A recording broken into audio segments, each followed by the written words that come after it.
where to begin from. So I remember I went to work. At the time, I was working with a development consulting firm. So I went to work around 7:30 in the morning, and then I just felt the impulse to create a Facebook page. Facebook was relatively new. So when I opened, and then I was thinking, what do I write? Kabutey the MC Kabutey, etc. And then somehow, the thought that came to my mind was I wanted a brand name that also made a statement. So when Kabutey my MC came to mind, you see, if Andy Dusty is talking to somebody about me, Andy Dusty will say, oh, do you know Kabutey my MC? He's mentioning my brand name. But what Andy Dusty has also said is that, do you know Kabutey Andy Dusty's MC? Okay. Do you understand? So it's a brand name, but it still makes a statement unintentionally. And I felt that it was interesting. And then I also wanted, of course, to use my indigenous name. So yeah, I decided, so Kabutey my MC, that's the story behind it. It's wow, just that's different, smart. unique, yeah, it stands out, yeah. But you had your job. Yes, I did. Where were you working earlier? So I was working with a development consulting firm. My background is in biochemistry and food science. So my first degree, really? Yes, my first degree is biochemistry from Kia University. And then I went back to do a master's in food science and technology as well. And so at the time I was working with a development consulting firm, helping new factories that were setting up for processing, etc. Yes. So it was good. Oh, absolutely. Someone yes. who had left the university or had finished, had your degree, working in a processing company or a firm Yes. that was successful or on a path to success. Yeah. One day you wake up, no, Charlie, no. Boom. Why the switch to become an MC? So, today when I look back, it looks so strange. But at the time that it was happening, it really felt very natural and an easy transition for me. So what happened was that throughout my childhood, I've been a very, artistic oriented person. I've been a very creative person. And I always say today that probably with hindsight, if I had better career guidance, I probably should have gone straight, into the arts. But in our environment, once you do well in school, then automatically they push you into the sciences. And I don't regret it at all, because I think that it has just formed me in a unique way. And all of that is part of the reason why, we've come thus far. All right. So what happened was, long story short, I attended 2 events back to back on 2 different Saturdays. Everything was beautiful except the MC. And the thing about having a bad MC, even if the food is fantastic, you still miss the taste just because the MC was terrible.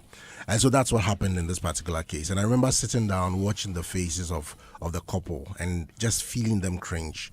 And 2 thoughts came to my mind. Number one was that I felt at least they deserved something better. For a once in a lifetime experience, they deserve something better. And my second thought was, Charlie, if this guy is the only MC there is there, me cry, I go do something, better. Because I was used to standing in front of audiences. So from primary school, I was doing drumming and dancing, cultural drumming and dancing. JSS, I was doing poetry. I was in a debating club. I went to SS. I joined the school choir. I played hockey. And then I went to university, and then I joined a theater group in university.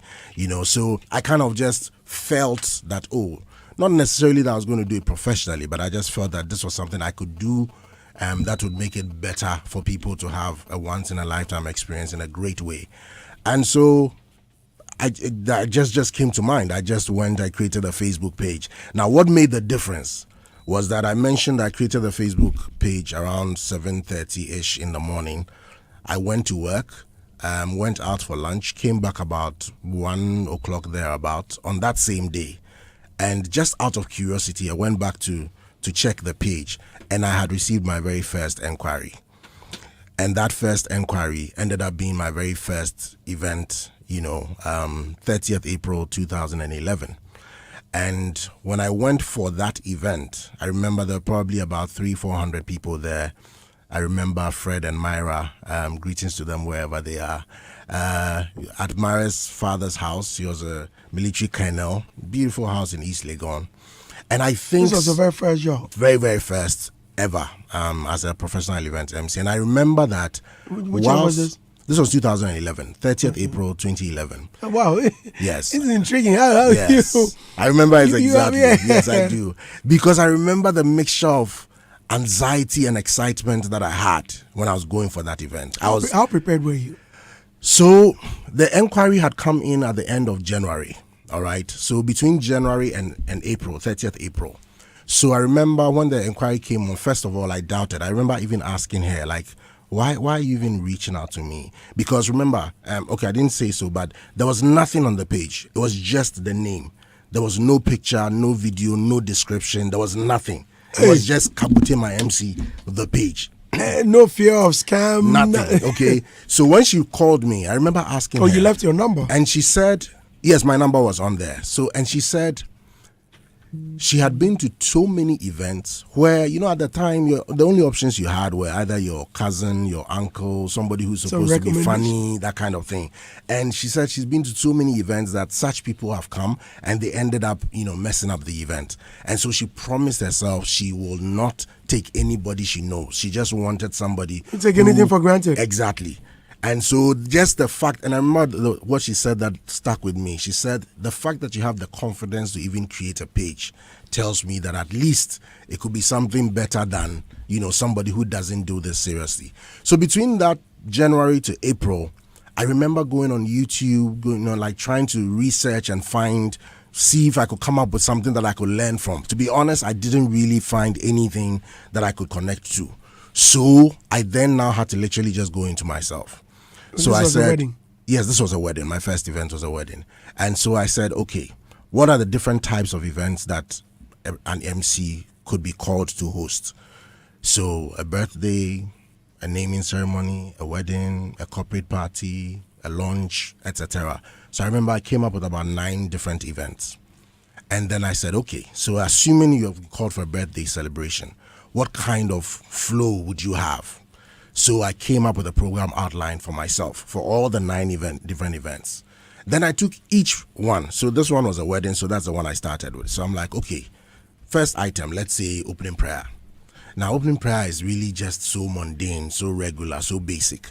What else can you do in asking for an opening prayer that will just give a different or a unique experience?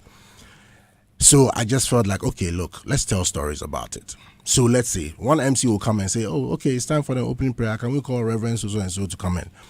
But I'll take the microphone and I'll go something like, so ladies and gentlemen, we're here to celebrate the bride and groom. It's a story of love, but it's also the union of 2 amazing noble families. The important thing, however, is that when we celebrate family, it gives us a chance to connect to the grace of God that keeps all of us. And to connect to that grace for this particular occasion, we want to begin with an opening prayer. Let's invite Reverend so and so.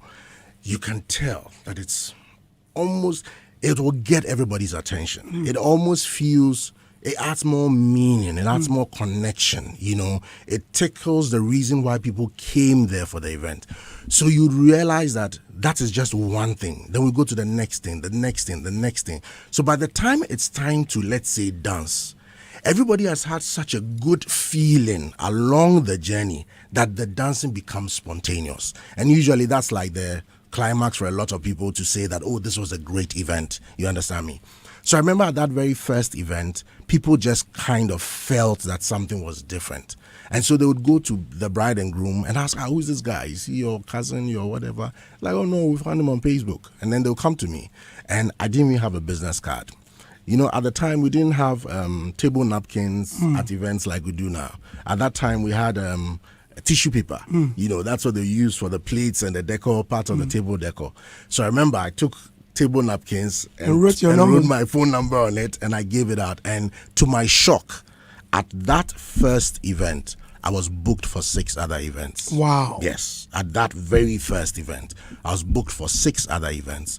And so that is really where the bulb went up in my mind that, hey, this is probably something that people really do value and really will make a difference, for people. So that's really where it started from, to be honest. And but all those 6 events I was booked for were like about 3 or 6 months away.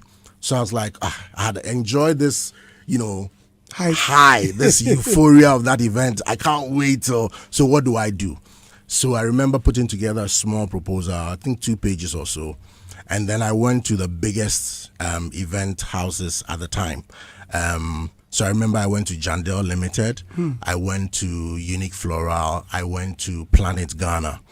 And I remember how scared I was when I had to go and meet these people. But I did go, made a presentation to them. And yeah, they took a big risk on me. And so I always mention Auntie Afi from Jandel Limited, Gloria Bakmaliangsen from Planet Ghana, who gave me, they were the first people to be confident enough to say, hey, take this event and go and do it. And once the very first time I executed for either of them went really well and they were happy, that really was the beginning of it. Then the next phase of it was other vendors at events. Because again, all videographers, all photographers, all planners had been going for event after event, and it had kind of become mundane, like a natural sequence. You know what to expect when you go for a wedding, but you are just going because of the couple, and then you come back home. You've been invited. Yeah, exactly. It's not so. It wasn't There's so no much experience. A thing exactly at the time. It wasn't so much a thing with weddings or birthdays. You just go and then you eat and then you dance more and you come back home. But I think they just felt the mood was different. And at that time, I used to be very animated. So I used to do a lot of dancing. Sometimes I'll do a one-man, poetry skit or a monologue. I used to do all kinds of things just to try and, add value and excitement to the events. And especially for the videographers and the photographers, whenever I did something that they found interesting, just out of them loving it, they would then, do a snippet and then they'll post it. And it was just around that time that Instagram also came up. So that became, that started the natural virality, of things going on. And then before we realized, yes, slowly but surely. But back to your very first event. Yes, sir. When you were booked, did they ask you how much you charge? Yes, I remember she asking me, and I was completely blank. I won't lie. I was completely blank. For someone to be green in that area. And it's also because, in all sincerity, I had not even thought about money. To be very honest, I had not even thought about money. Remember, the only reason I created my page was because I went for 2 events back to back with terrible MCs. And I really felt like, oh, Charlie, if there was a good MC here, this thing would have been, the couple would look back at their event and they'll be filled with joy and pride. So I really honestly had not even thought about it. So I told her, okay, you when we meet, we'll discuss it.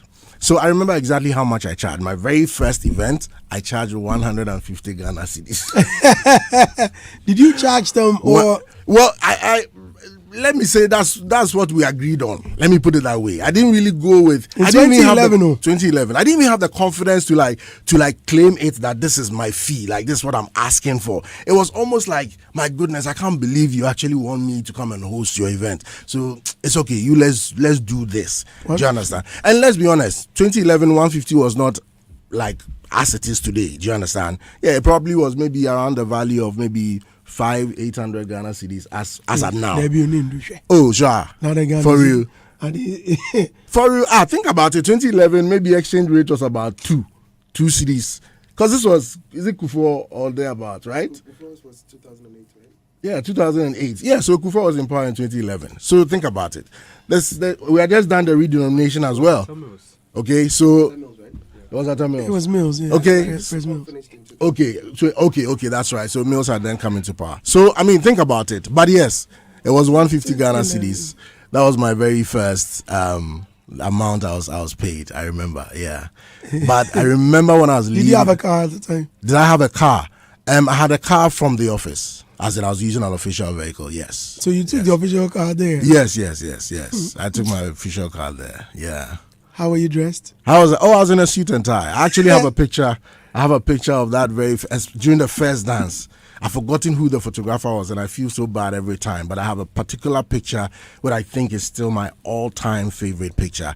It was the bride and her father on the dance floor, and I was standing on another side with a microphone, and he kind of captured it with the focus on the bride and groom, but you could see, a slightly blurred image of me behind there. And yes, that I remember that. Ever had a bad day? Ever had a bad day? Oh, yes. I mean, I couldn't have done this for 12 years, a little over 1,300 events and not have bad days. I've had some bad days.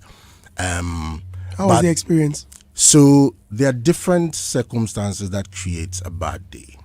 Number one thing I don't enjoy is extreme micromanagement, either by the event planner or the event host.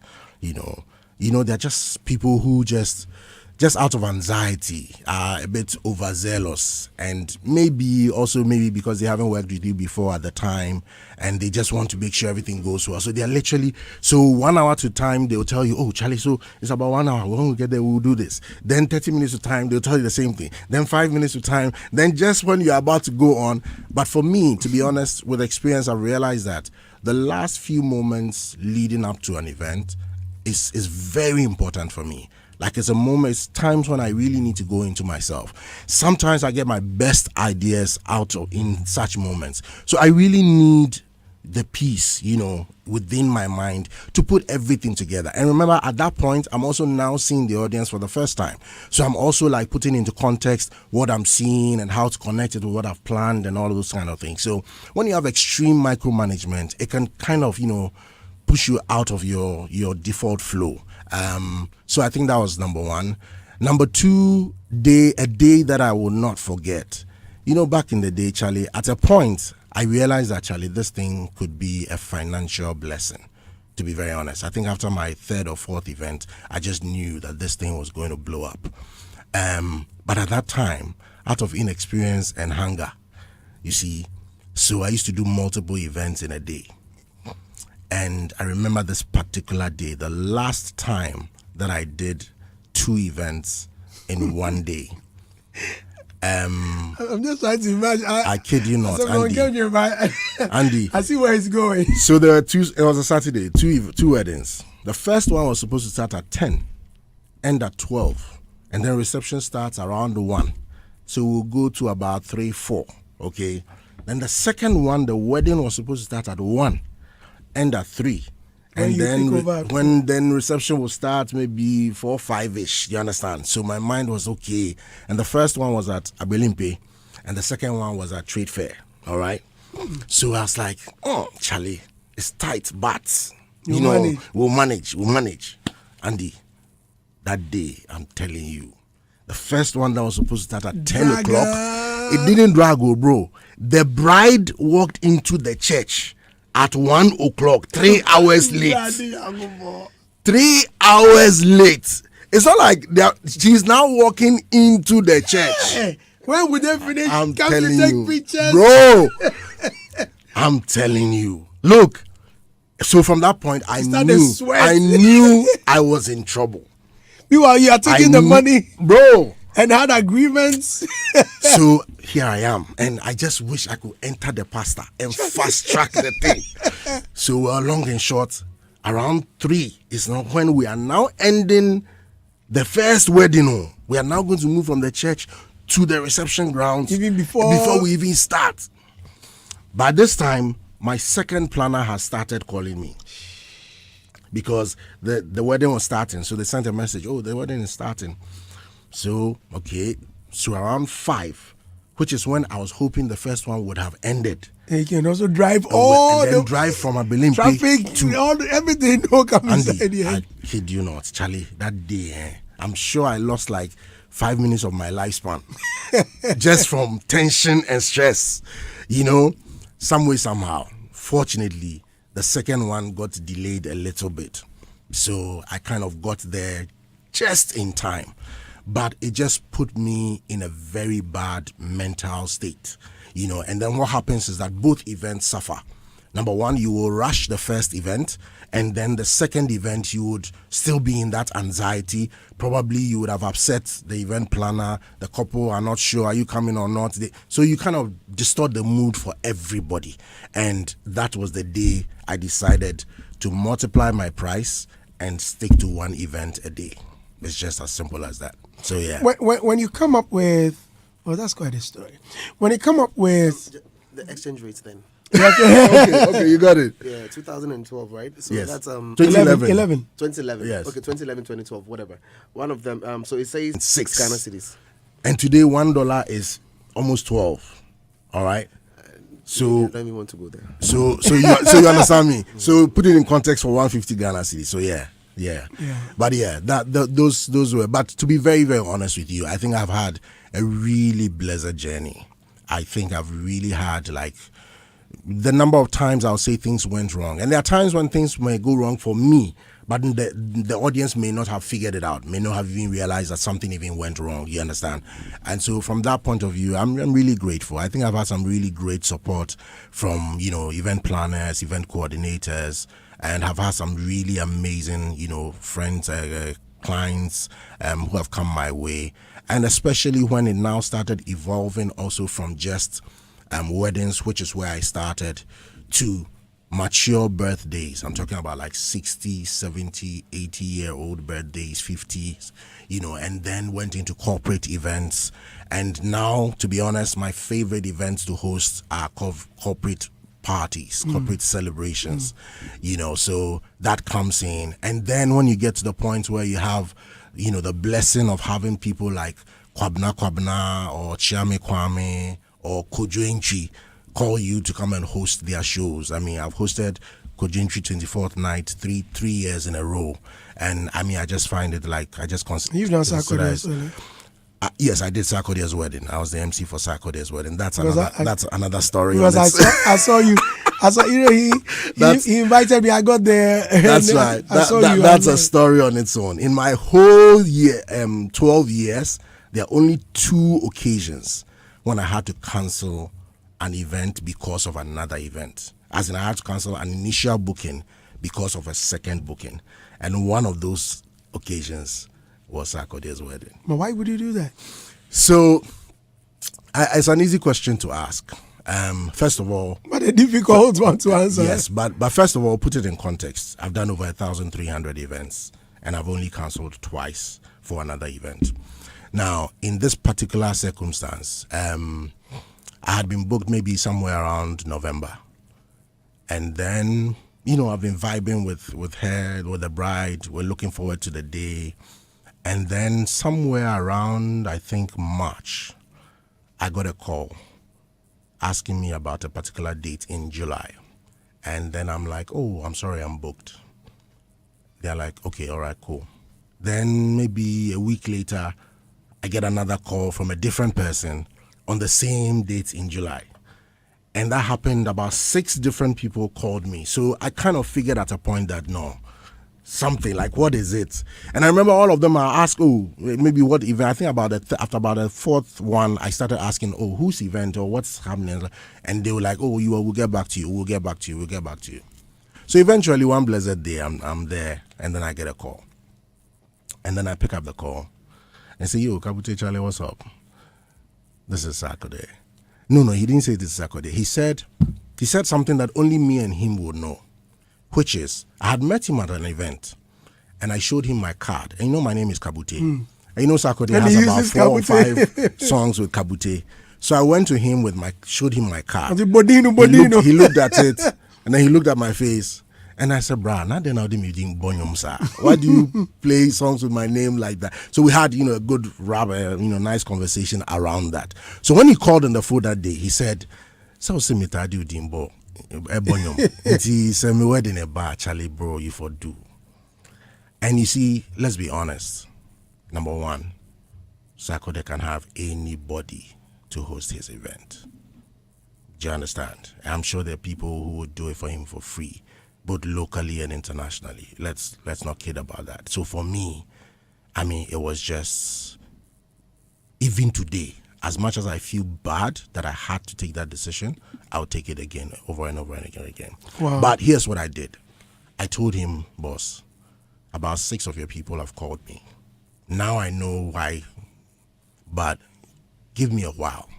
Let me do my best to get my other client to give me permission. Then I'll get back to you.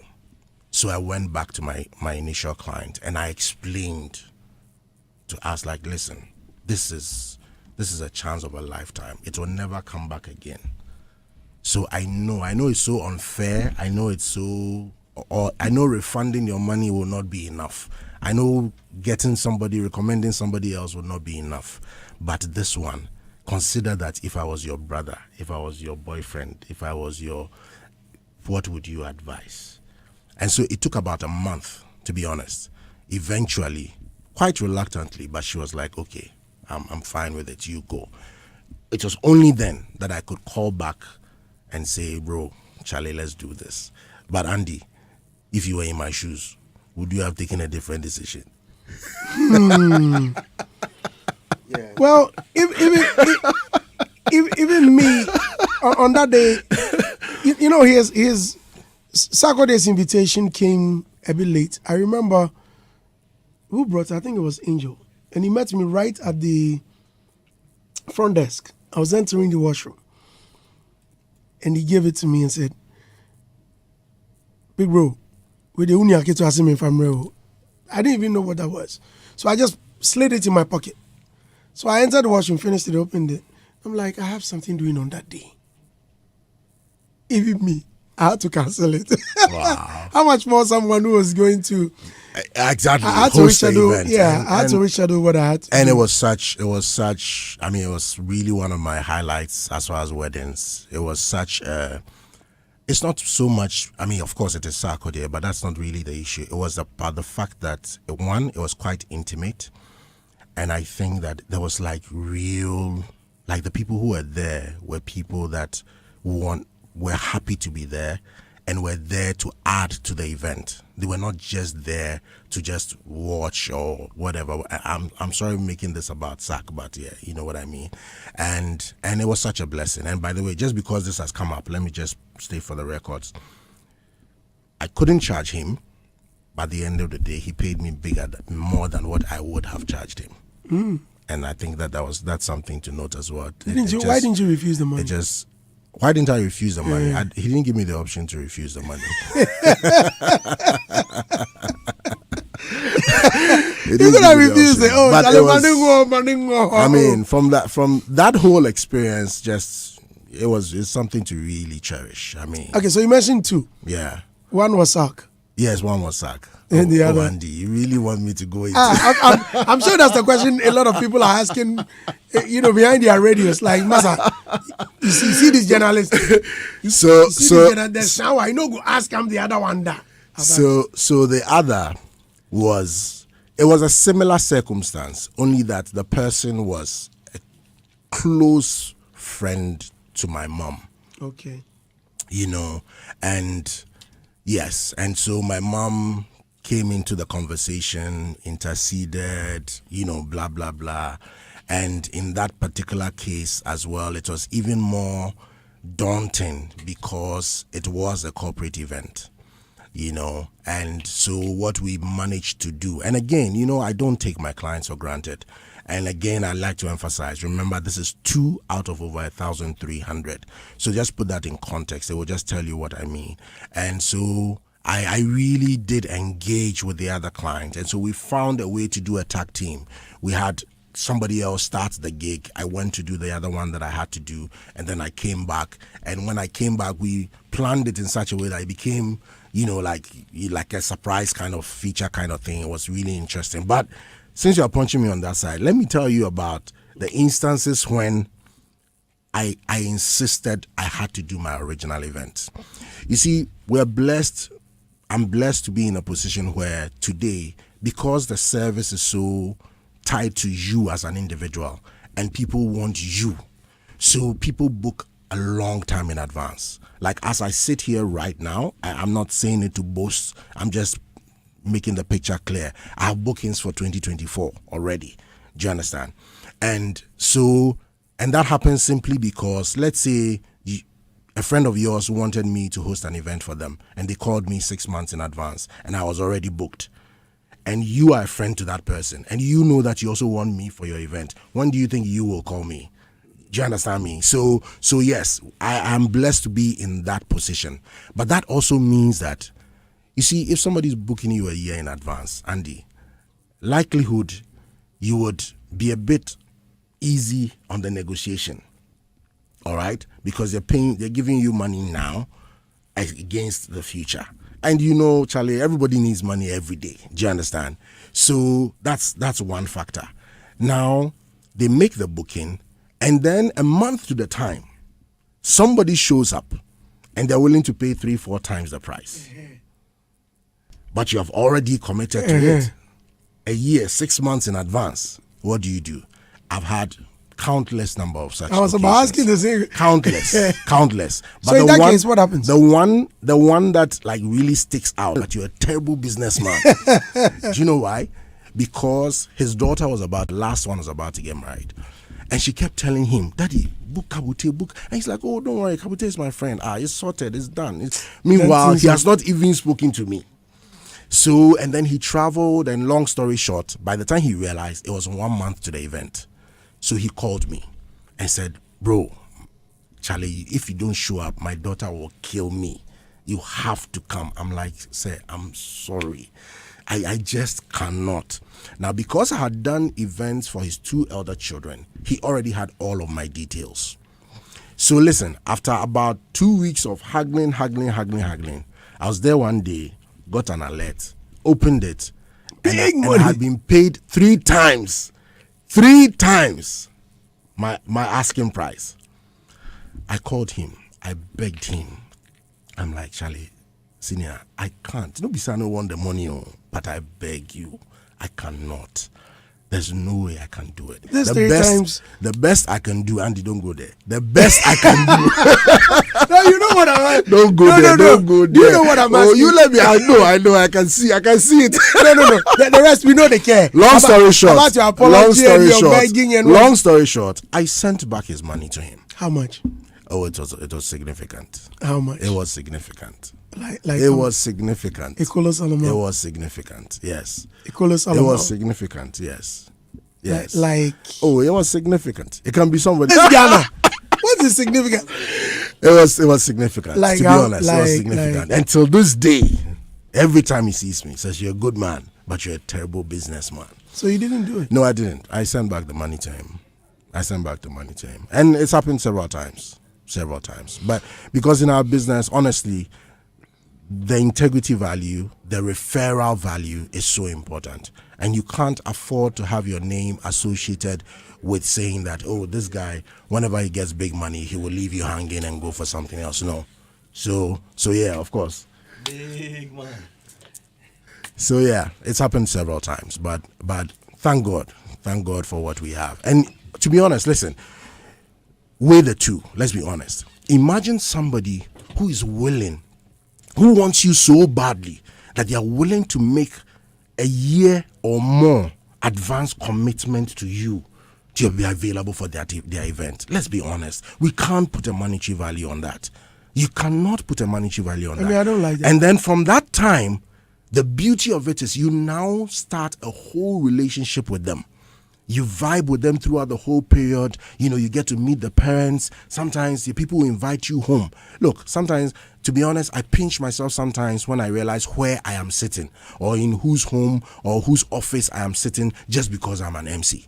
You know, like there have been occasions where, oh, my dad says he wants to meet you. And then I show up and Andy, they have homes that have private chefs in Ghana. Allah. Bro, they have private chef who has done some full buffet course. And there are like 15 people in the house. You overlaugh. And That's what I was looking for. you know, like the father is there, the mother is there, if there's a grandparent, the sisters are all there, maybe their best friends. Some long all table. Because it's a feast. Kabutey is coming home. Oh, Charlie, bro. Charlie. They over me every time. I mean, I don't like these long bookings. People book me and they say, Oh, it's for December. Yeah.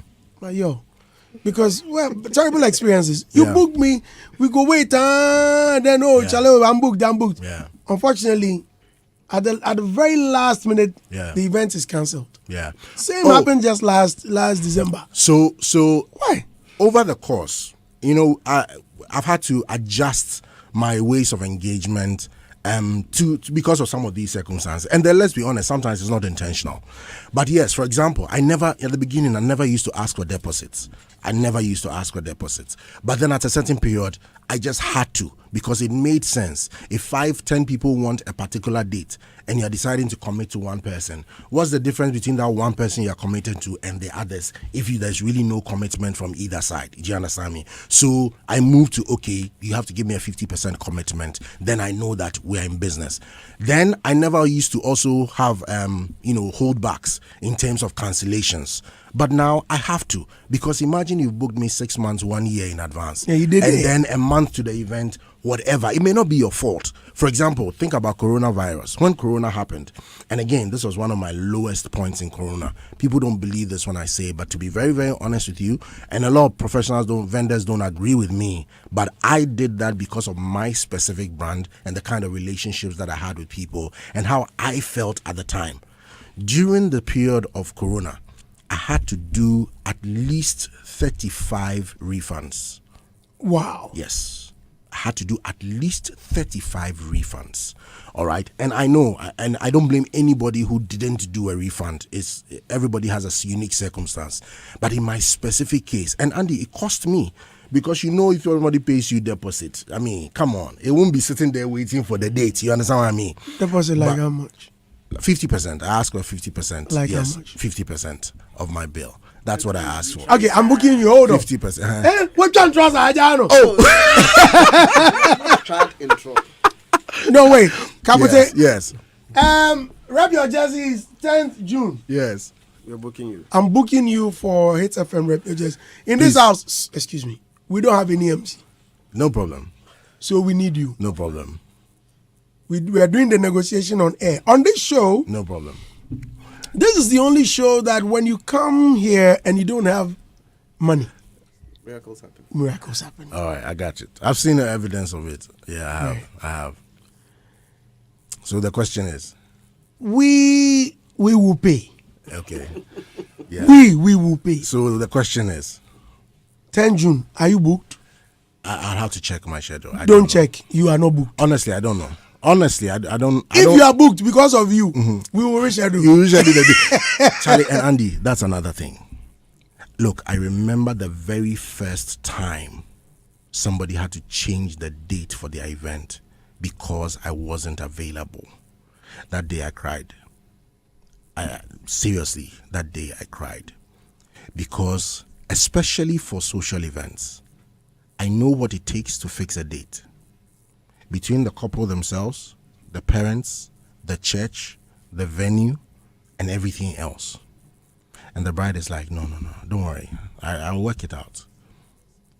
And they changed their date. Now it's happened a number of times, but I remember particularly the very first time it happened. Like I could not believe that this thing that I just started just on impulse, without any, strategic evaluation, projection, whatever, has become so valuable to somebody to the point that they'll be willing to change the date of their most important event just because you are not available. It's such an amazing blessing, I think. Yeah. I see.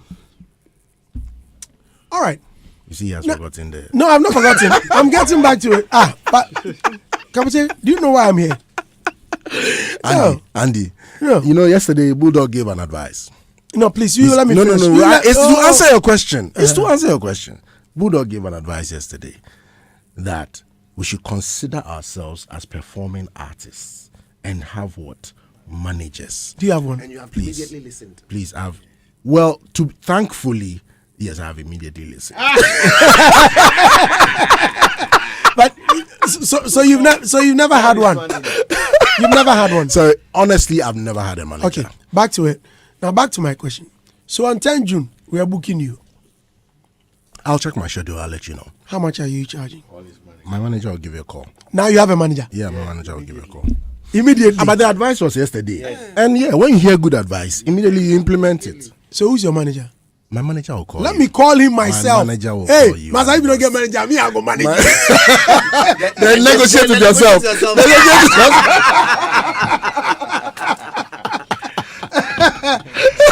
Listeners, in case you just sitting here listening to Hitz 103.9 FM, Kabutey, my MC, Kabutey is here with us, and we're having a chat. There's this message for you. Wow. Stagger24 says, Andy, please tell my MC I'm really grateful I made his acquaintance. I met him at the bank and told him I had been asked to MC at a wedding for the first time. He gave me tips and motivated me. Now I've resigned from the bank doing my thing. The thing is about micromanagement is so true.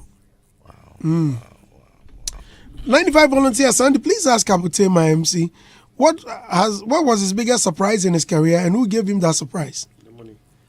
Biggest surprise. Well, there have been a few clients. So you see, you're an MC. These people don't know. You don't know these people from anywhere. And then they reach out to you.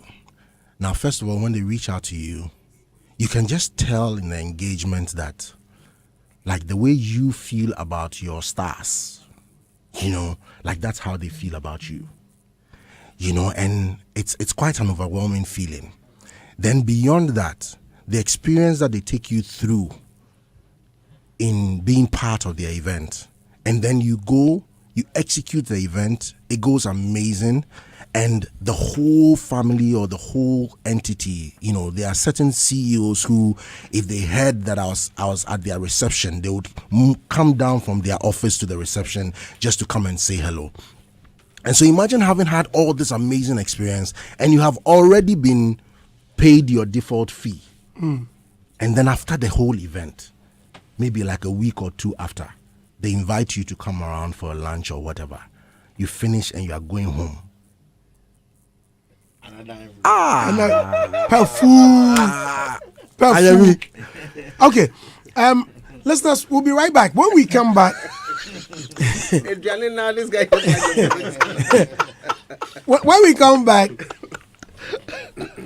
yesterday we started a conversation on MCs complaining. Their payment is not good. They don't get what they deserve.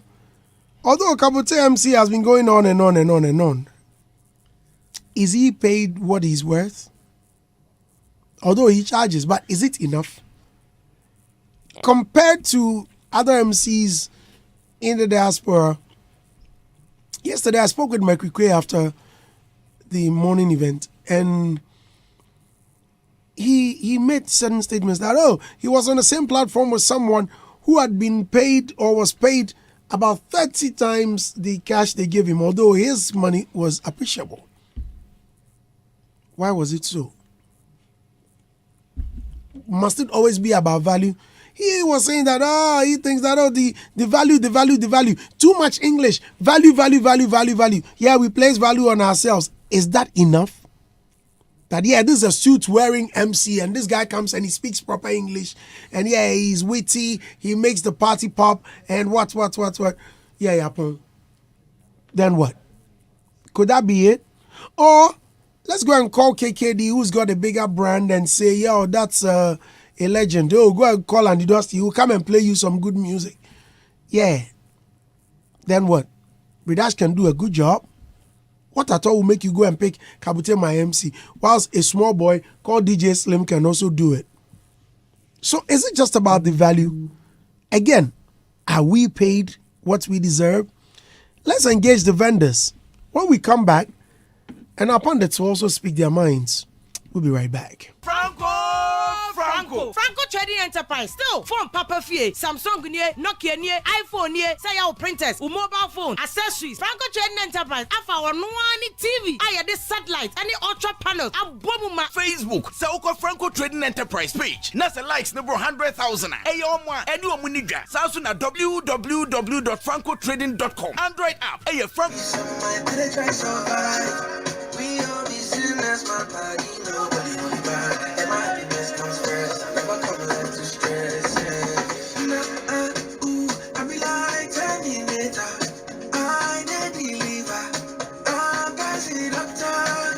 Hi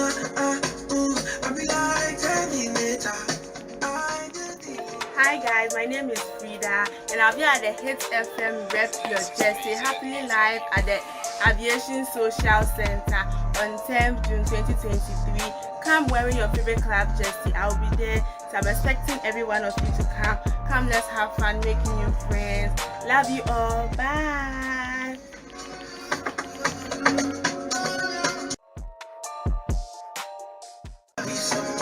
We all be sitting as my body, nobody only bad. And my happiness comes first. Never come left to stress. I be like Terminator. I the deliver. I'm passing doctor. I be like Terminator. Hi guys, my name is Frida and I'll be at the Hitz FM Rep Your Jersey happily live at the Aviation Social Center on 10th June 2023. Come wearing your favorite club jersey. I'll be there. So I'm expecting every one of you to come. Come, let's have fun making new friends. Love you all. Bye.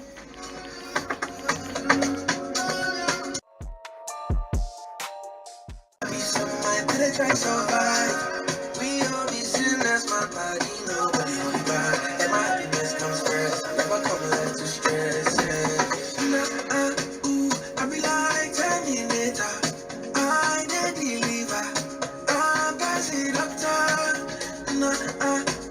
I be like Terminator. Hi guys, my name is Frida and I'll be at the Hitz FM Rep Your Jersey happily live at the Aviation Social Center on 10th June 2023. Come wearing your favorite club jersey. I'll be there. So I'm expecting every one of you to come.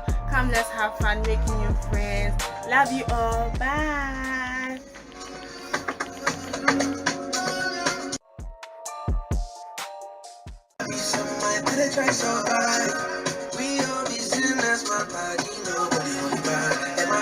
Hi, I'm Dede from Newcrest College and I'll be coming through the Hitz FM Rep Your Jersey 2023 at Aviation Social Center at 10 a.m. 10th June, which is a Saturday. See you there. Hi, I'm Dede from Newcrest College and I'll be coming through the Hitz FM Rep Your Jersey 2023 at Aviation Social Center at 10 a.m. 10th June, which is a Saturday. See you there. Hi, I'm Dede from Newcrest College and I'll be coming through the Hitz FM Rep Your Jersey 2023 at Aviation Social Center at 10 a.m. 10th June, which is a Saturday. See you there. Hi, I'm Dede from Newcrest College and I'll be coming through the Hitz FM Rep Your Jersey 2023 at Aviation Social Center at 10 a.m. 10th June, which is a Saturday. See you there. Hi, I'm Dede from Newcrest College and I'll be coming through the Hitz FM Rep Your Jersey 2023 at Aviation Social Center at 10 a.m. 10th June, which is a Saturday. See you there. Hi, I'm Dede from Newcrest College and I'll be coming through the Hitz FM Rep Your Jersey 2023 at Aviation Social Center at 10 a.m. 10th June, which is a Saturday. See you there. Hi, I'm Dede from Newcrest College and I'll be coming through the Hitz FM Rep Your Jersey 2023 at Aviation Social Center. By Lunch Avenue. Lunch Avenue 0558 502 206. 0558 502 206. You have your lunch delivered right at your doorstep. The other time I ordered one for a friend at a bank. He said that the money, you know, on pay himself. Andy, Adrian me di back up and one nasa. No. And you're moving being count. Yeah. Enjoy the convenience of lunch. And delivered right to your doorstep. Lunch Avenue 0558 502 206. A detective calls. I knew Ghana would want to see this over and over again. Look, I've seen stage plays, but this one, Lord of mercy, what a play. Let me break it down. The best set design, the best acting, the most mature, most exciting, most intriguing, and above all, most dramatic dialogue. Oh, check. Listen, just prepare for an unforgettable theatrical experience as Image Bureau, April Communications, and Joy FM brings you a detective call. Yes, the most captivating play of the year returns to the National Theatre for 2 days only. Saturday 3rd and Sunday 4 July. Sorry, June, I beg your pardon. Saturday 3rd and Sunday 4 June with 2 breathtaking shows each day at 4 and 8 p.m. Grab a ticket for this highly anticipated rerun for only 150 cedis at Kuala, Airport Shell, Nalem Stores, Bachona Total, Frankie's, or online at www.imagebureaugh.com or dial star 713 star 101 hash and select event code 11. Don't miss this opportunity. Hey, Kobani Abekacho. Hey, Charlie, they play. Play where the main characters have no day inside. What be the rate? 150 Ghana cedis. 150 Ghana. Pay. 150 Ghana. 150. Somebody's first. 150 Ghana cedis. Pay. Betways, for the love of the game. Franco Trading Enterprise, Ghana's leading mobile phone shop. In fact, Africa has confirmed is the best when it comes to mobile phones, televisions, and air conditioners. Franco. Still, phone papa fee. For Vodafone, you know what we do. Further together, we're moving forward, backwards, never. Gia. In the studio, Gia. Now you should bring that song back. Which song? one you The song that I play. Nice song. Lucci. Yeah, Lucci. You like it, eh? Doing what you're doing, talking over a song, man. This guy's too ready. I don't know. Talking over an instrument. Right. Speak. DJ Slim. Play it back. Slim say what? No, I just want to. Oh, Charlie, time no. I'll play. I'll finish. How many time no bonum? because some can't send Papa Bia. Yo, me, I can ask one question. What's the question? I mean, do you do funerals? Myself, yes, Yeah. I do. Okay, so I'm booking you ahead of my funeral. My funeral. Your when I own die, funeral, Yes. okay. It'll be in 25 or 30 years. Okay. Now, when you die, Yes. All right. and would he be alive? That's the why? question. The question: have you asked yourself whether he? That mean that they book him. He did booking like. my MC. Have you seen the skits where they tell somebody say make him go enter the lion's cage? The lion no go through. I beg. Bulldog is too deep. Yeah. They say go enter. Please, with us, be shallow. Go enter the lion's cage. The lion won't bite you. And the guy turned around. The director said, "Don't worry, it's in the script. He won't bite you." As the guy they go closer to the cage, he just turned around and he asked the director, the lion "But wait, has the lion read the script?" Yeah. No, If the lion read the if script, I'm not, nobody my will- manager will handle it. You know, there are two people, yeah. There's this band, Kwampa band. Yeah, Kwampa. Yeah. I tell Mad. them, anytime I see them, they have to play at my funeral. Wow. Yeah. So they should stay alive. Wow. Me, I go die before them. Yeah. So they for can't play. So this month will for me so. Wow. Yeah. They for count. Bull God. So you go die before Oh him. yeah, there's nothing wrong. Death is actually a savior. Anyway, Oh, I don't go to kill myself. When the then you time don't want to comes- save yourself. No, I don't want to kill myself. But we are ready. Yes, I'm ready for We are it. ready. But that's where we are going actually. It's the only I switched guarantee, the whole actually. subject, and let's Slim, welcome. Godfather, thank you. Today there you will talk. You know this guy had not been speaking for the past 2 or 3 days because of Man Gamro like issues. Slim. Oh, Kabutey. Oh no, Gamro issue. I don't want to talk about them. There's this thing that I find. Gamro issue. No. But you can mention their name. No, I'll mention their name because pay before play and all the issues around the Charlie. It be some way it the hurt. You know. Oh yeah, seeing legends. You know, on radio talking about something that should have been fixed in 2023. Oh, Charlie. No, but what have you done about it? Oh, no, but Anyway, I Charlie, let's not. I'm not a recording artist. We'll But you don't discuss have it. to be a recording artist. So what can I do to solve Oh, this issue? Charlie, guys, He's just making you talk No, about I'm not it. going to talk about it. he just made you talk about it. That's what I'm saying. Oh, you do. I give you. But then, as I enter, I see this hat. What's the name? I see no as a problem day. Because they bring from South Africa straight. Shafa Today day we is hear you like- do. Ah. Yeah, I just thought I should represent something. You know. Shafa day inside. Ah, No, Shafa Shafa. day. All right. So, Kabutey, back at you. Yes, sir. We've been having a very fine conversation. That's true. People have been. In fact, I've been enjoying the conversation. Oh, thank you. Why do you send me this girl's picture? I'm working. Yo, focus. Yeah, thank you. Listeners, don't say anything. Thank you. I've swallowed it. You know, I'll be working with Kabutey. I'll be working with you. Oh yeah. I know how you do your stuff. So yeah. Vendors. Most MCs complain that it's rather the vendors who don't pay them what they're worth. Okay.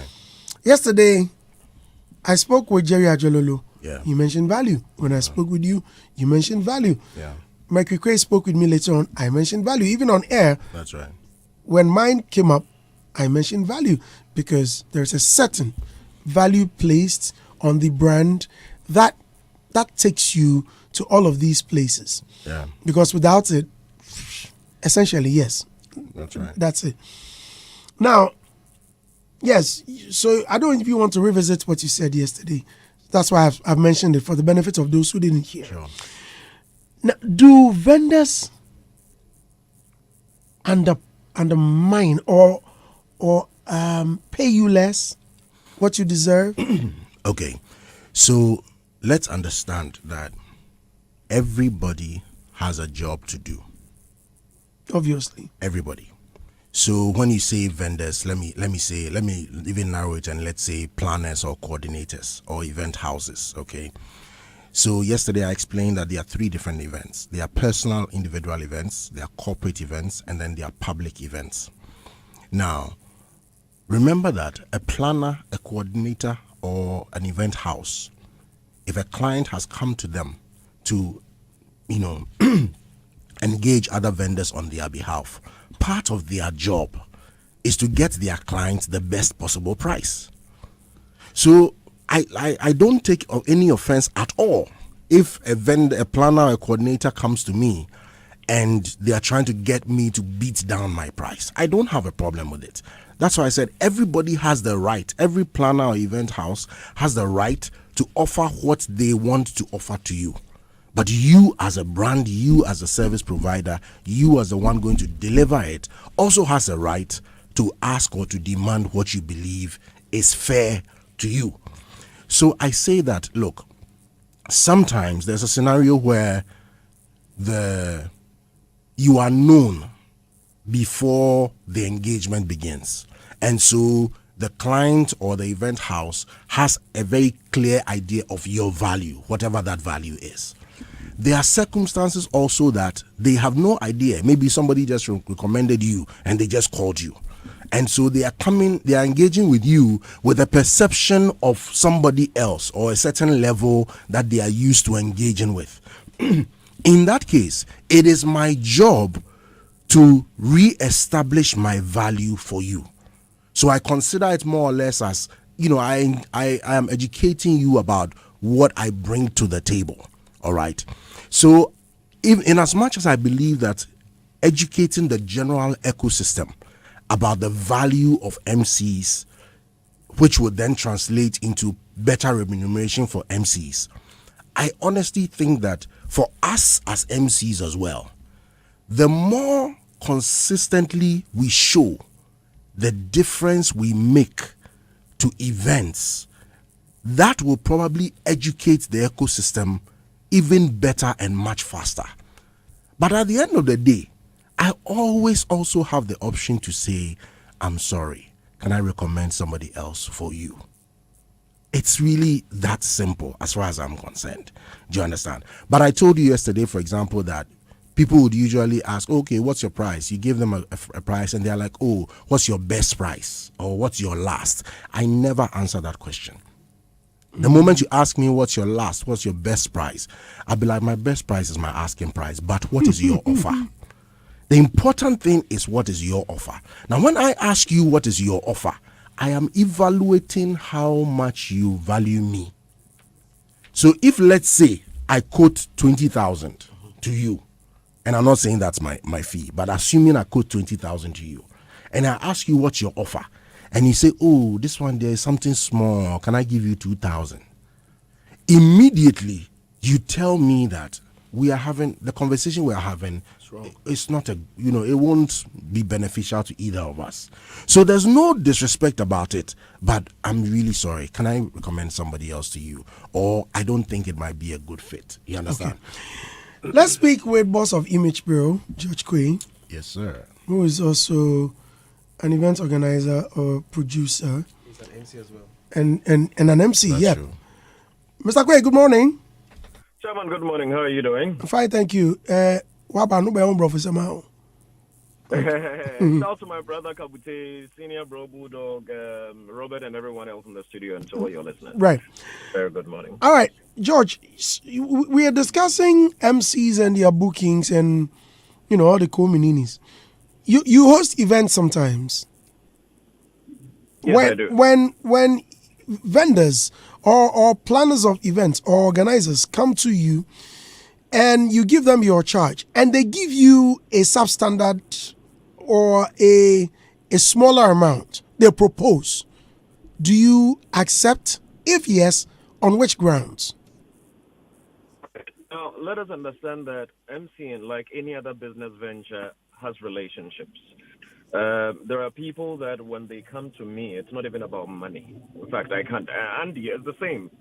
I mean, Andy, for instance, the number of things that you have done for me, the number of times you've showed up for me, if you were going to give me a bill, I'll probably owe you like $1 million by now. So the same thing applies to the craft of MCing. There are people that when they call you, it is not about money. You just show up.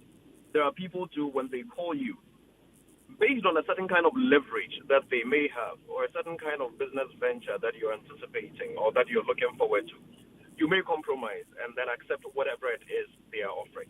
Then, of course, there are those one-offs, people that they engage you out of the blue. You don't know them anywhere. They come, they call you. Those ones you can call whatever price that you want to call. And once you call it, I mean, you can choose to stand your ground and insist on it, or you can choose to compromise and negotiate a little and then meet them halfway, come to a middle ground. So really, what is key is the relationship and who's asking. For me, that is very, very, very key. Who's asking and the relationship or the level of leverage that that person may have as far as I'm concerned, or vice versa. So these are some of the main considerations that I look up to determine, whether or not I'm going to charge at all. But Andy, what is key is that MCing, like acting and almost everything that we do in the creative space that is not really respected or appreciated in this country, is a very, very, very important job. Look, without the MC, a lot of events would be just very, very useless. People will go with terrible experiences. So when an MC charges, people fail to recognize the input of that MC. That is why sometimes they want to throw a peanut at an MC. When an MC charges, that charge is not just, for his services there. That charge, the first thing you ought to consider is the service that the MC has to forego. Because if, for instance, Andy Dossi called me to come MC a wedding, and I decided to agree to do it, that means for the rest of that day, I have cancelled all other engagements. That right there in economics is what we call opportunity cost. So that opportunity cost has to be paid for by someone. Then comes the cost of the look of the MC. You understand? Then comes the cost of the research the MC would have to do. And that research is determined by a number of factors. What kind of event is it? What kind of people are going to be there? What kind of jokes are okay? What kind of time frame are we working with? All of these have to be factored into the costing because it is work that has to be done. If the MC goes to say something that is inappropriate, he has marked that event, and it's going to go against him for subsequent engagements. So these are some of the considerations. So people should not just sit back and say, now MC will be now what I mean, I don't know what charge say. People need to, move away from that thought. Because the act of MCing is just like a pilot preparing to fly a plane. A lot of thinking goes into the preparation. A lot of work goes into mounting that platform and grabbing that microphone. So these are some of the considerations that go into the cost. Okay. Now, you are also a planner or an organizer. When The you best. are... sorry? The best. The best. when you are looking for an MC or you are looking for someone to host an event, for example, a detective calls, the rerun, Yeah. and you need someone who can excite the crowd before and after the play, right? Yes. What's the first thing you consider, or who do you seek after? Great. Andy, to be able to select a compere or an event MC, the first thing you need to ask yourself is whose event is it? There are various types of events. If it is a corporate event, let's say Hitz FM wants Image Bureau to produce an event for them. Okay, a lot of the times, these days, this thing happens a lot in Ghana. A lot of the corporate institutions that come to you already have the MC they want in mind. Sometimes, even when they engage you, they engage the MC separately. They do not even add MC to your deliverables. They engage their MC. So that is one aspect you ought to consider. So that is a conversation you need to have. You need to have a conversation with whoever is contracting you to produce the event for them. That, okay, what kind of MC do you want to host this? Then you can you can also go ahead and make suggestions based on one, the kind of event that it is, the target grouping. Let us understand that wedding receptions or weddings in general are not the same as conferences or seminars or workshops or product launches. Even when it comes to product launches, there are various categories of product launches because the targeting would always be different. Every product has its own target group. And then again, even beyond that, sometimes when you're launching a product, there is a certain caliber of people that you want there because you want a certain kind of communication to be sent out. So you may hold different launches for the same product. A launch may be for media, a launch may be for your staff so that your staff will get themselves accustomed to the product and understand it better, and then a launch may be for your targets. And each of these may have a different MC based on the people that you're going to have there. Then again, there's a very key component, who and who are going to be at that event. If it is a presidential or a royal kind of event, there are certain people that you're going to, want to have there. For instance, Nana Akufo-Addo wants to host Alassane Ouattara dinner. It's a 3-course dinner event and all that. Alassane Ouattara would come with some French and all that. Nana Akufo-Addo also speaks some French. So you know the kind of people that you're going to have there. Big people, dignitaries and all that. So instantly, it would be great to have an MC who's got the gift of the gab for both languages, English and French. So there, you're thinking of your Anita Eskins and stuff like that. Okay, now in this case, are they going to charge you or you have a proposed amount? Again, you recall that early on when I did mention that the first element, very important, was relationship. Okay, George, let me step in again. In most cases, these event organizers have some sort of amount placed on your head. Yeah, and it was the Charlie, come play this for me. I get some 5K for you. There are some people that, although you don't even have any relationship with, but the fact that it's George Quay who has called you, he says he's giving you 5K. Probably I will charge you a 20 or 30K. But George Quay looks at me and say, look, shall I get some 5K for you? Take them. Sometimes you may not even argue your way out. Is it deliberate or is it something to undermine, or is it because you don't have it at all, but you forced your way to at least offer a little transportation? Great. Again, Andy, it comes if George Quay is organizing his own event. For instance, you mentioned a detective call. It's happening next weekend, by the way, at the National Theatre, 3rd and 4th. And I want a bulldog to open the show for me, welcome the people and all that. I mean, I can call Bulldog. Charlie, bro, I did do my play this weekend, though. I want to make you welcome the audience for me, speak about the play, give the basic rules. Photography is not allowed, that is not allowed, that is not allowed, and all that. Make you do for me. Bulldog will not even think of asking me for money. If I asked Sandy Dusty to do same, the last time we did Run for Your Wife in Tema, we had Beverly Apaglo come to do that for us. I mean, she dressed up, left her home, came. She didn't ask for a pesewa in return. You understand?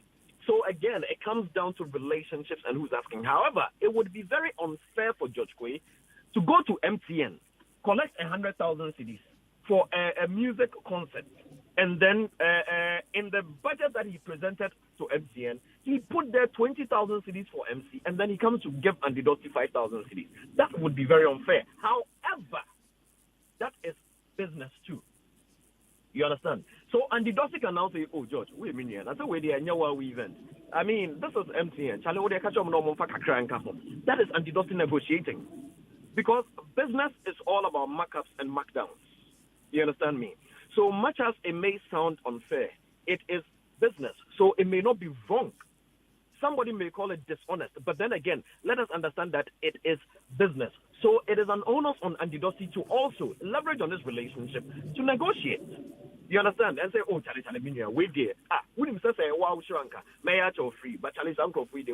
Would a mofaka crank, would you win him? Sort of way, no moment we talk what I say, and then we are going. It is a conversation we ought to have. But at every point, the relationship you have with whoever you're negotiating with counts. Okay, George. Thank you very much. I'm grateful for your time. Thank you, bro. And I hope to see you at Detective Calls. Sure. Oh, I watched it the first time, but I'll be back. I have friends who couldn't watch, so we'll be there. And next week we are putting Bulldog on stage. Oh yeah, there are there. George actually emceed my wedding. Okay. Yeah, and they did it for free, you know. He did it for free? Yeah, that's my nigga right there. He said, what, did they insult you? You don't pay me still. Okay, George, thank you very much. Right. So yes, that was George Quay. Back in the studio. Yeah. Godfather, with respect to value that we were talking about, I believe most MCs is either they overestimate their value or they underestimate. Now I'm saying this because there are different types of MCs, and you need to hit a certain level in order to call for certain amount. You just can't graduate from the Pie balloon or wedding. I say one day you do one big gig and the next time you are telling everybody that challenge this be my value. It takes time. So I believe some of the MCs that are actually crying right now is because they are just overestimating that probably they hit one or two main blocks and they feel that all of a sudden we rich. Charlie, you not rich like that too. He be levels, because I was listening to the conversation you were telling us about you taking 150 Ghana. He be level, he be process. You go through the process. But the youngest nowadays, they don't understand these things. They feel, Charlie, right now I go Kabutey pass me some gig. So automatically, me and Kabutey they on the same level. Sure. That is the issue. As someone no. That be the issue why they are crying. Because some big man go fit pass you some gig. If Godfather pass me gig, say some corporate show be pass me that gig, I don't expect to be paid the same amount. On that level, the boys or the youngins or anybody, I'm not going to put an even age cap on it. The person feels, the fact that it was supposed to be Andy Dusty, the fact that it was supposed to be Kabutey and then drive the event can't give me, are they on the same level? No. So no. If I may just add a little briefly, yes, that one is there. That one is also there. But there's also the other side, which is if you are also not careful, you could also be at the same fee for the next 10 years. Because in everybody's mind, every time it comes to you, this is the fee that we give. This is how the evolution of my fee happened. I started with what I mentioned. And then after a while, I realized that, actually, it takes a little bit more effort, from my end to go and to MC the event. So then it moved to a point. And then what was really the driving force for much more of the evolution was the demand that was coming in. Because remember, I started with just weddings and birthdays, so it was mostly just weekends. So if on a particular weekend, when I started, maybe 2-3 weekends, I haven't done a gig, and then I get a gig on the 4th weekend, obviously, I'll take, I'll be more considerate in that. But now you get to a certain point where on a particular weekend, now you have 6 people who want that same weekend, who wants you on that same weekend. Obviously, you can't sell yourself for the same price. So it then, it shoots up a bit. And then the same thing happens at that point. Eventually, you get to that point we're talking about. But I do get the sentiment that Slim is mentioning, because there have been certain circumstances, for example, where, let's say I was supposed to go and do a gig. I wasn't available. So let's say I recommend Slim to come and do the gig. I know how much Slim will probably have asked if they had gone directly to him.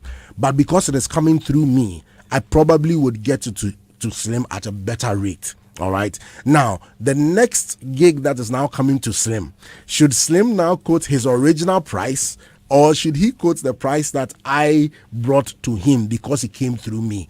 I think, to be honest, at a set, it really is, it's not a hard and fast rule. I honestly don't think it's a hard and fast rule.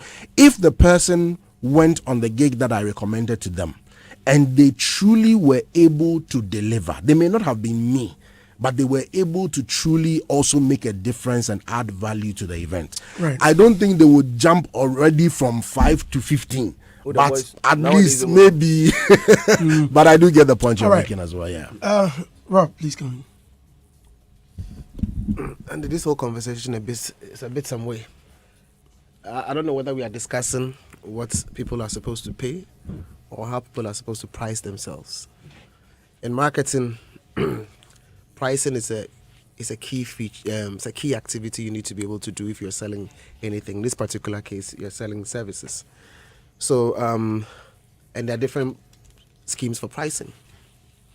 So, what is a person really willing to pay you? And we need to be clear about that. Sometimes it's not because they are undermining your services. Sometimes they just don't know what your value is. Sometimes and so no, there's no market rate. Yeah, that's true. There's no market rate, so to say, because and sometimes the market is not too developed, so it's difficult to be able to tell a market rate. For MCs. Yes, yeah, it's difficult. So you usually have a range, and then they hope that you are able to negotiate that for it to work.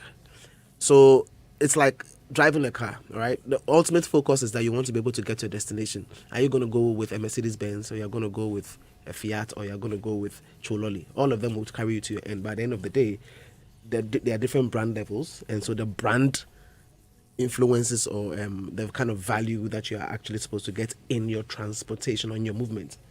So some MCs are worth X amount of money, high, because they build a brand for it, and then you pay their brand, not necessarily the skill being exhibited.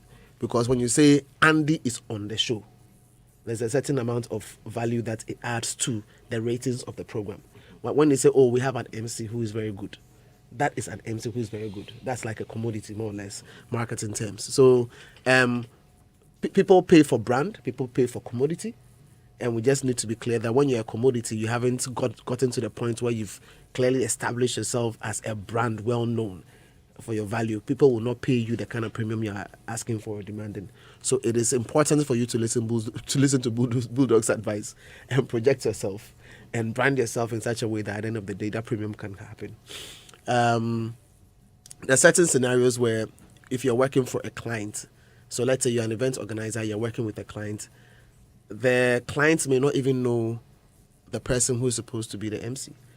They may not know you, and you are supposed to tell them you're supposed to pitch an MC to them. So you say, well, there's a guy I'm recommending, his name is Kabutey, the MC. Go like, oh no, we the last time we met this guy, Cheria Jololo, and we would like to have him. Like, okay, so but he's not available. So, oh no, then give me somebody like Jerry. Like, oh, but Kabutey is like, no, I haven't met that person. What do? You now have to sell Kabutey. You take his information, you look for videos of things he's done before, you look for all the English in the world, and you sell Kabutey. Kabutey is not even aware of this. So then you now get back and say, Charlie, there's a deal. I sold you. There's a deal. So at the end of the day, there's a figure. These are the human traffickers. There's a figure that the person says, look, this is what I'm willing to pay. Maybe 10K. Now you come and tell Kabutey's asking price is not 10K. But you now have to explain to him that, look, it's a relationship, this is a new turf, this is a new place you're going into. And even your asking price is this, I think I want you to be able to tell me no. It's better for you to hear it and tell me no, I won't do it, than for me to say, oh, because the last time I spoke to you, your asking price was more than 10K, I'm not even going to tell you. Maybe the guy that said 10K sort out something. And maybe there are some key people who are going to come to the event that are going to give him some, extra business. So just inform Kabutey that, Charlie, this is what I have. There is no insult in that. He would now listen and say, okay, I would want to do it or I don't want to do it. Or maybe he will now ask, so how long is the project? Oh, it's just 2 hours. What am I supposed to do? Then you go into the details. For all you know, it's only supposed to be an announcer. Oh, next on stage is Next on stage is that. Because there are programs that you're supposed to do, the preparation you have to do alone. It takes you about 3 weeks or even 1 month of schooling yourself on that particular, because sometimes you need a subject matter expert to handle a particular event. So if you are not, then you have to bring yourself up to speed. Otherwise, you may just flop. Because if you are supposed to be a moderator, the kind of questions you are required to ask, the terminologies you are supposed to understand. Because not every MC is not up next. No, some of them you are supposed to engage in some intelligent conversations. So there are some MC jobs I know I have to use Bernard Avley. I don't have to think about it. There are some MC jobs I know I have to go and call Jerry. There are some MC jobs I know I'm calling what's his name, Kabutey. There are some, like all of those things are there, and sometimes even the people on the panel, when if you are supposed to engage in the form of panel conversation and you bring somebody who is not known, if you don't take care, the way like the person's questions will not even be respected. You bring a certain Kwame Sefakai and you know the impact you are going to get. So it's understanding the dynamics of the entire space and knowing what it means and what's supposed to go along with that. So sometimes there's budget for the figure. So when we're dealing with Jack Ma's project and we needed somebody who could speak English and French, you're bringing a certain Anita Esking. And then the figures you discuss and it's there settled because you can't go wrong with a certain Anita Esking. It's there. You go beyond the money. Or you are bringing what's the name what's the name Michelle Atto. Because she's also going to give you what you want, and then she'll give you both languages sorted out, and it's people what they built over the period and all of that. So I think when it comes to money, what you are paid and all of that, the baseline is to know your value, is to be able to negotiate, is to be able to inform or educate whoever interfaces with you anytime you have an opportunity, because people don't have, it's not like your price is there on the shelf in some shop that you pay 2 cedis. No. So anytime anybody interfaces with you, it's an opportunity for you to reestablish what your value is and explain to them why you charge what you charge, so that they would know, even if not for that particular present deal, for subsequent deals, then they know. So I think it's a matter of conversation, but until you build yourself to that particular point, it'll be difficult for people to pay you what you want. They'll pay you what is available. But again, there's nothing wrong. It's just a conversation. Right. Be like time no day. I guess some other lines. Yeah. Budo, please come in. Because with the announcer, the same thing as Samojan's thing, when they invited me, I go take money. I figure, I say, we reached there, they say Nathaniel Lato is the MC. Now I was supposed to be a DJ and announcer. That's it. So if you watch the video, I introduced Nat to come in. When the president is coming, ladies and gentlemen, Now, everybody up, everybody sit. You, shut up there. You. That's it. Talk. And that was the work. But you see, so with that extra information, you would have thought, Charlie, I'm going to do 12 hours? Yeah. So but again, I was on my feet all throughout, playing the music and doing all the background work. I mean, I think everybody around the table has spoken a lot. I'll just go and refer to what I said yesterday. Placing value and adding value means that you need somebody to be managing your affairs, because you're a talent. Everything that happens on stage is about talent. And I mean, Robert rightly said, there are different events and the people that you need to engage, and you don't just go up there and because you're popular or you know how to do this job, you just go up there and spew anything. You need to research, you need to know what you're about to talk about, and all these things, you need a team to help you do it. Yes, some people are gifted enough to be able to handle their whole thing, but then to place that value, you need a team to be able to be. Look, if I go on Kabutey's Instagram or Facebook now, what am I going to see? Am I just seeing Kabutey the family man? Yes. Or the Osofu? Yes. Or Kabutey the MC. You understand? These are things that as an artist, you need to make sure that, hey, I'm getting all these things right. Pictures of food. Exactly, because when you go Instagram and food I think I heard Robert saying selling Kabutey because maybe somebody might not know who Kabutey is. So when you go to Kabutey's page and he's playing football the whole time, so it boils down to packaging, you understand, and how you want to be looked at based on the work that you've chosen to do. you know. So again, Slim might be right in saying that, Charlie, some of the boys, they feel say, oh, because they get back pass, no, I don't know, you know. So yes. So I think they need to elevate their game, their status to attract the kind of money or remuneration they are asking for, you know. I just quickly want to say something. Martinez? Okay, sorry. Yeah, boss, for me, I think it's man, okay, they can maybe sir. Oh, it's a question. Continue. Also, back there, also back there. So Martinez, go ahead. Yes, listening to Kabutey, I felt the passion he started to work with. And for me, I believe that if you have a dream, it's all about being passionate about it. It's not just doing it for fun, or maybe you had opportunity to try some and it worked, so you think that's it. You need to build that kind of potentials you have in order to be able to call that shot. And I believe that is a process that you have to go through, going through the mill. And so I am very happy about the experience we've shared, because a lot of people who are aspiring to be like Kabutey as MCs probably have learned something, especially the wise ones. They've learned this guy. It's very, very important. I always say money is very important, but gentlemen, please. You have to think about your value and what you are presenting, the brand. When you are able to build it to that level, in fact, you will be paid more than what you even expect. But until then, you will just be bargaining and still won't have what you want. But it's good. I mean, like I said yesterday, attention has been given to the MCs now, because it used to be about the event organizers and the artists after every show or event. But we know MCs are drivers of the program. I mean, they are able to move the crowd, even if the program is getting bought or maybe things are not going well. It depends on how the MCs handle it. And they are very eloquent. I think that is one of the qualities. I have been to programs where the MC cannot even speak. Not that he cannot even speak properly, not even able to express this for himself very well. What do you do? The organizers properly. Yes. Okay. So you watch other MCs on stage and you see how they flow. That is why some believe others are gifted. It's natural, but practice makes man perfect. It depends on the kind of brand you are building for yourself. How do you want to be seen as an MC, if that is what you want to do? So big ups to you. I mean, the kind of image you've built for yourself and the brand you have. I've heard a lot about you, and I believe that you've become a standard, which is also good as an MC. Sure. Thank you, sir. Kabutey. Thank you. At the point I was on the tour with him.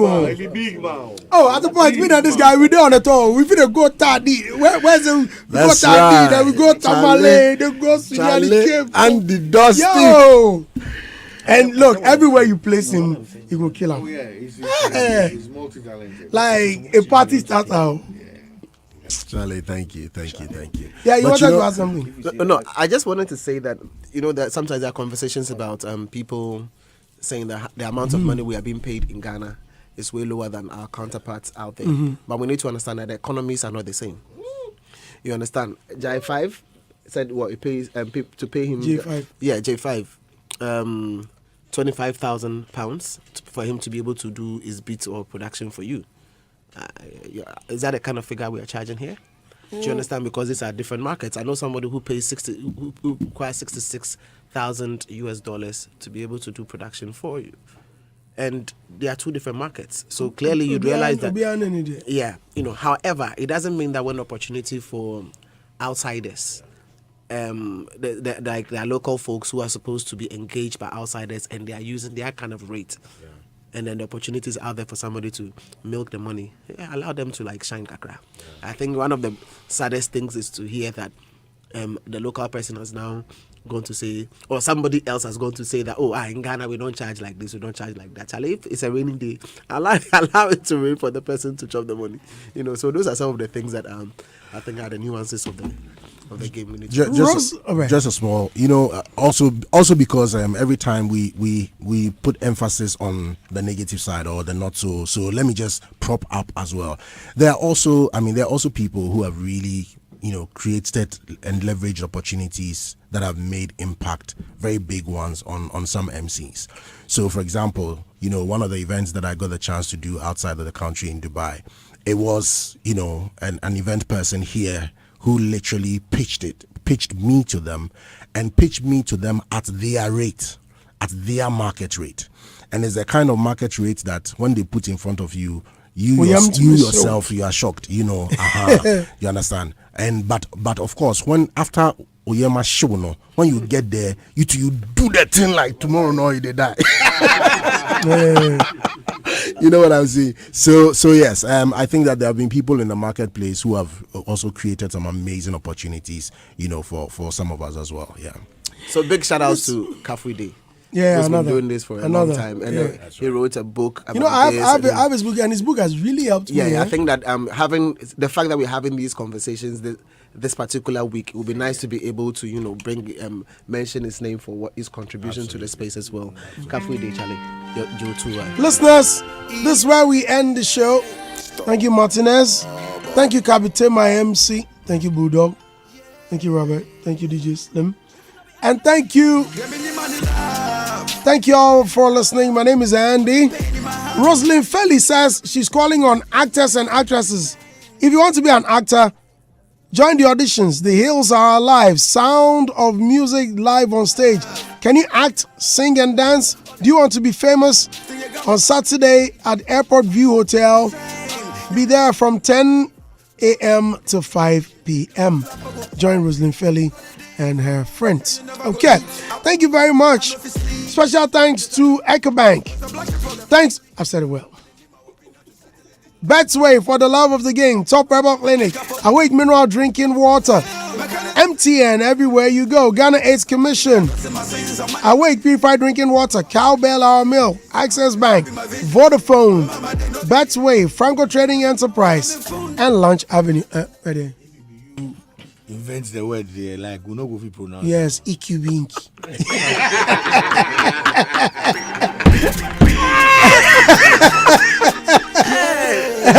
DJ Black is up next with Music Box. Music of Tom DeFreak is all love. Have the very best of the rest of the day and our programs.